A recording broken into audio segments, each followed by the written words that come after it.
Dear learners, welcome to the channel again.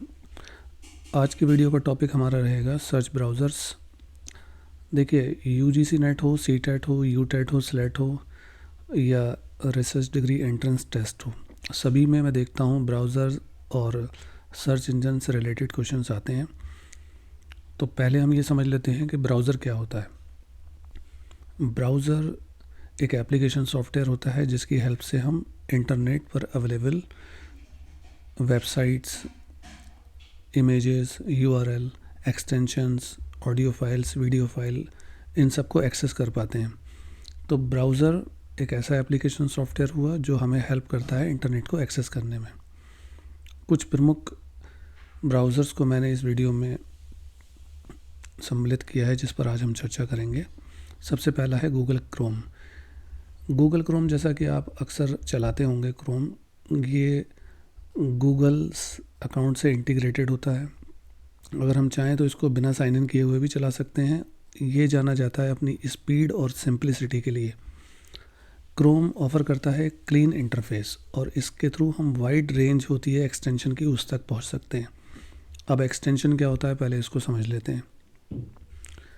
देखिए, मान लीजिए मैं ग्रामरली यूज़ करता हूँ, जिसमें मान लीजिए किसी यूज़र को अगर लगता है, मुझे या किसी भी यूज़र को, कि मेरी स्पेलिंग मिस्टेक हो जाती हैं, तो अगर हम ग्रामरली एक्सटेंशन को यूज़ कर रहे हैं तो बार बार, मतलब अगर हम एक्सटेंशन यूज़ नहीं कर रहे होंगे और वेबसाइट के थ्रू बार बार जाएंगे ग्रामरली पर और या उसे चेक करेंगे, तो उसमें टाइम वेस्ट काफ़ी होता है। अगर हम एक्सटेंशन को ही सीधे अपलोड कर लेते हैं, अपने गूगल क्रोम के साथ में इंटीग्रेटेड कर लेते हैं, तो यहाँ पर बहुत ज़्यादा आसानी होती है और वो स्पेलिंग मिस्टेक्स या जो भी जिस किसी एक्सटेंशन का फ़ायदा होगा वो मिल जाता है।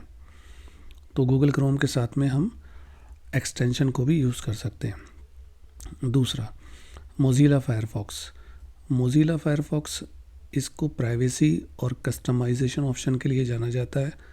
फायरफॉक्स प्रोवाइड करता है रोबस्ट प्राइवेसी सेटिंग और हम इसमें एड ऑन सर्विसेज यानी एड ऑन अपनी लाइब्रेरी लगा सकते हैं और ये ओपन सोर्स डेवलपमेंट होता है। यानी कि इसको संक्षिप्त में अगर बात करें तो इसमें कस्टमाइजेशन ऑप्शन आपको मिल जाते हैं और ये प्राइवेसी के लिए बहुत ज़्यादा पॉपुलर है।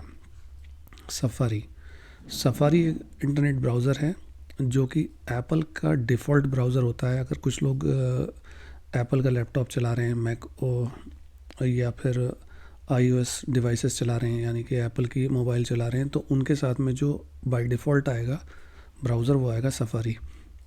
इसमें परफॉर्मेंस, एनर्जी एफिशिएंसी और टाइट इंटीग्रेशन होता है एप्पल सर्विसेज के साथ में। Microsoft Edge. अब देखिए, क्वेश्चन ऐसे बन सकता है कि एप्पल के साथ में इंटीग्रेटेड सॉफ्टवेयर एप्लीकेशन कौन सा आता है ब्राउज़र के रूप में, तो वो हुआ सफारी। इसी तरह से अगर माइक्रोसॉफ्ट के साथ अगर हम देखें तो ये ब्राउज़र आएगा एज ब्राउज़र। एज ब्राउज़र जो होता है वो भी क्रोम के जो एक्सटेंशन जो हमने ऊपर बताए थे इनके साथ में आसानी से कॉम्पेटेबल होता है और इसमें प्राइवेसी कंट्रोल्स भी काफ़ी लगे हुए हैं और ये माइक्रोसॉफ्ट की जो सर्विसेज हैं उनके साथ में इंटीग्रेटेड रहता है। ओपेरा को जानते हैं हम उसकी स्पीड के लिए और built in blocking, ad blocking के लिए। यानी कि अगर ओपेरा ब्राउज़र कोई चला रहा है तो उसमें एड ब्लॉकिंग फैसिलिटी उसको मिल जाती है एज ए फीचर। इसमें इंटीग्रेटेड मैसेंजर भी रहता है, यानी ओपेरा के साथ में आप मैसेंजर को भी यूज़ कर सकते हैं बातचीत के लिए और कस्टमाइजेबल इंटरफेस भी रहता है। सेम फंक्शन ज़्यादातर ब्रेव के साथ भी हैं। तो ब्रेव को हम प्राइवेसी और सिक्योरिटी के लिए यूज़ करते हैं। इसमें भी एड ब्लॉकर लगा होता है और ये कस्टमर को, यानी कि यूज़र को, रिवार्ड भी देता है ताकि वो इसको आगे यूज़ कर सकें। बेसिकली अगर देखा जाए तो ब्रेव को प्राइवेसी के लिए यूज़ किया जाता है। विवाल्डी एक ऐसा ब्राउज़र है जो कस्टमाइजेशन ऑप्शन के लिए जाना जाता है और इसको ज़्यादातर लोग जो यूज़ करते हैं वो थीम्स चेंज कर सकते हैं इसके लिए, टैब मैनेजमेंट और बहुत सारी फीचर उसमें ऐसे हैं। यानी कि क्रोम में अगर आप चाहें कि मैं अपना थीम को चेंज कर सकूं तो इसमें नहीं होगा, लेकिन विवाल्डी में थीम भी चेंज कर सकते हैं और टैब का मैनेजमेंट भी हम आसानी से कर सकते हैं। तो ओवरऑल यहाँ कस्टमाइजेशन ऑप्शन के लिए विवाल्डी को यूज़ करेंगे।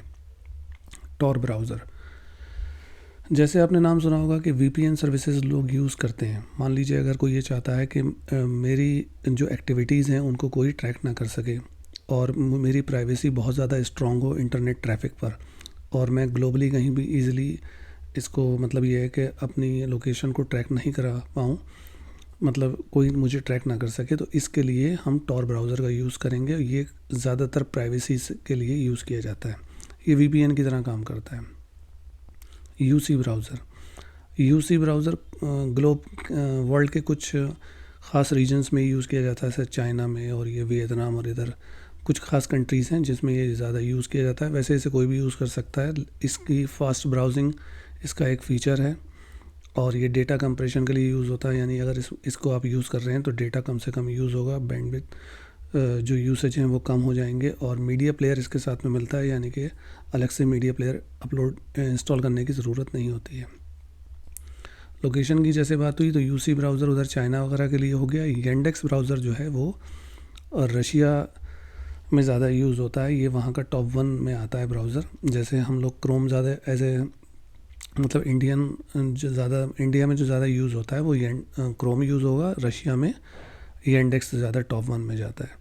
इसका भी जो एम्फेसिस है, इम्पॉर्टेंट फीचर है, वो सिक्योरिटी है और प्रोटेक्शन है, जो कि बचाता है अपने यूज़र को फ़िशिंग के लिए। जैसे आप सुनते रहते हैं कि कुछ रुपए उड़ गए या फिर इस तरीके की कुछ इलीगल एक्टिविटीज़ हो गई जिसमें फ़िश किया गया, लोगों को फंसाया गया, तो यहाँ पर येंडेक्स इससे काफ़ी सुरक्षा प्रदान करता है। और इसमें फास्टर ब्राउजिंग तो होती है। मैक्सथन, अब आप लोग सोच रहे होंगे कि ये नए नए नाम हैं। आमतौर पे क्या होता है कि हम लोग इसको रीजन वाइज अगर इंडिया में देखें तो हम इसमें क्रोम को ज़्यादा यूज़ करते हैं, लेकिन दूसरे ब्राउज़र भी होते हैं। तो जैसे उनमें से एक है Maxthon cloud based syncing feature allow कराता है। मान लीजिए कि अगर आप मल्टीपल डिवाइसेस यूज़ कर रहे हैं, यानी कि मान लीजिए मैं अगर सिस्टम अपना लैपटॉप चला रहा हूँ तो उसमें मैंने अपनी जो भी ब्राउजिंग की हुई है, और अगर सेम मैं उसके बाद में फिर मैं अपने मोबाइल में उसी काम को कर रहा हूँ, तो जो मैंने काम यहाँ पर सेटिंग्स की थी regarding book marks, tabs etcetera, तो वो सारी की सारी मेरी चली जाएंगी दूसरी डिवाइस के अंदर भी। तो ये एक तरीके से क्लाउड बेस्ड सिस्टम पे काम करता है। अच्छा ब्राउज़र है ये भी।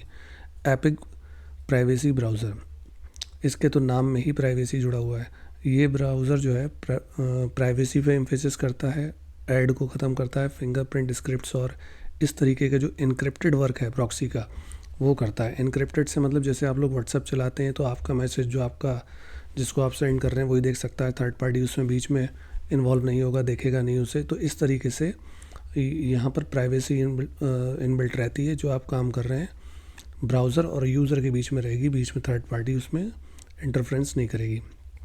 वाटरफॉक्स, ये भी एक ओपन सोर्स ब्राउज़र है जो फायरफॉक्स पर बेस्ड है। वाटरफॉक्स को डिज़ाइन किया गया है प्राइवेसी पर एम्फेसिस करने के लिए, और इसके कुछ ख़ास फीचर जो हैं वो डेटा प्राइवेसी से रिलेटेड ही हैं, और ये फायरफॉक्स का ही इंटीग्रेटेड सर्विसेज है। मतलब इसको आप फायरफॉक्स का एक दूसरा रूप मान सकते हैं। मिडोरी जो है वो एक लाइट वेट ब्राउज़र है, और ये फास्ट भी चलता है, और इसमें सिंप्लिसिटी है और लो सिस्टम रिसोर्स यूसेज है। जैसे हम जो पुराने कंप्यूटर्स हुआ करते थे, जो जैसे मान लीजिए कहीं पर आप देख रहे हैं किसी घर में पुराना कंप्यूटर है या किसी इंस्टीट्यूट में, तो जो पुराने कंप्यूटर्स हैं उसमें भी मिडोरी ईज़िली चलाया जा सकता है। इसके लिए बहुत ज़्यादा मतलब रिसोर्स यूसेज की ज़रूरत नहीं होगी, ये वहाँ भी इजीली चलाया जा सकता है। That's why it is written over here with limited resources, इसको हम यूज़ कर सकते हैं।